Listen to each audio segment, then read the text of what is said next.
नमस्कार, स्वागत है आपका न्यूज प्लस 21 में और मैं हूं आपके साथ में अविनाश चंद्रवंशी।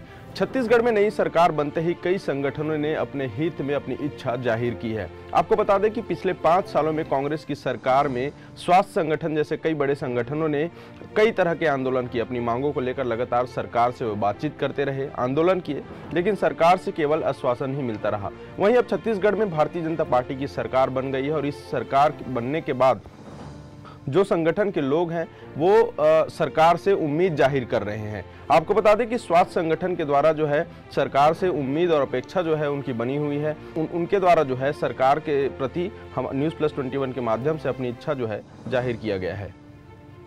स्वास्थ्य कर्मचारियों को बहुत सी अपेक्षाएं हैं।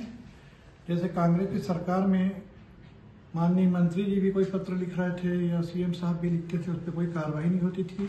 आईएएस लोग का मनमानी चल रहा था। अब देखना है कि नई सरकार जो बन रही है ये अफसरशाही पे किस प्रकार का नियंत्रण करती है। आपने देखा होगा कि 27% जो संविदा कर्मचारियों का वेतन बढ़ाने का आदेश वो आज तक स्वास्थ्य विभाग के कर्मचारियों को नहीं मिला है। अनेक जिले में कलेक्टर रेट में संविदा कर्मचारियों को वेतन नहीं दिया जा रहा है। बहुत ही दुखी एवं निराश थे स्वास्थ्य कर्मचारी।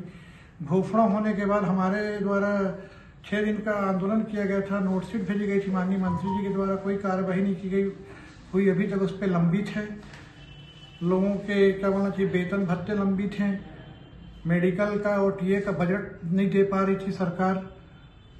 बंदर बाट चल रहा था। मतलब नई सरकार से हम आशा रखते हैं कि स्वास्थ्य कर्मचारियों की जो मांगे हैं, जैसे वेतन के संबंध में है, नियमितीकरण के संबंध में है और जो वेतन विसंगति है उसको पूरा करेगी। और जैसा उन्होंने 100 दिन में नियमितीकरण का जो वादे किए हैं उसको भी पूरा करें, हम ये अपेक्षा रखते हैं। और अगर हमारी मांगें पूरी नहीं होगी तो कर्मचारियों के सामने तो आप जान रहे हैं आंदोलन का रास्ता रहता ही है, आखिरी रास्ता।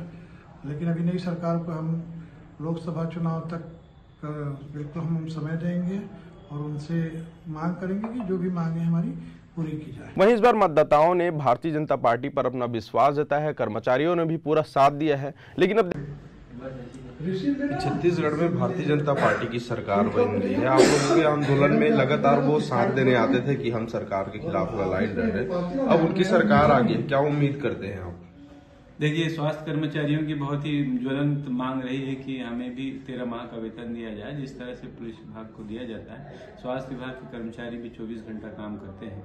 ये सब और इसके साथ में स्वास्थ्य कर्मचारियों की वेतन विसंगति का मामला है। 89 से अभी तक के स्वास्थ्य कर्मचारियों की वेतन विसंगति या वेतन का पुनरीक्षण नहीं किया गया है। हम लोग यही चाहेंगे कि स्वास्थ्य विभाग को विशेष रूप से, जिस तरह से कोरोना काल में स्वास्थ्य कर्मियों ने काम किया है और आप सबने और समाज ने, सरकार ने देखा है, उसी आधार पर स्वास्थ्य कर्मचारियों के वेतन पर भी सरकार को विचार करना चाहिए। हमारी वेतन की प्रमुख मांग है और नई सरकार बनी है, हमें पूरी उम्मीद है कि ये हमारी मांग पे विशेष ध्यान देगी। मैं अश्विनी गुर्देकर, महामंत्री, छत्तीसगढ़ प्रदेश स्वास्थ्य कर्मचारी संघ। आगे और भी ऐसे ही तमाम बड़े अपडेट्स के लिए देखते रहें न्यूज़ प्लस 21, आपके हक की बात।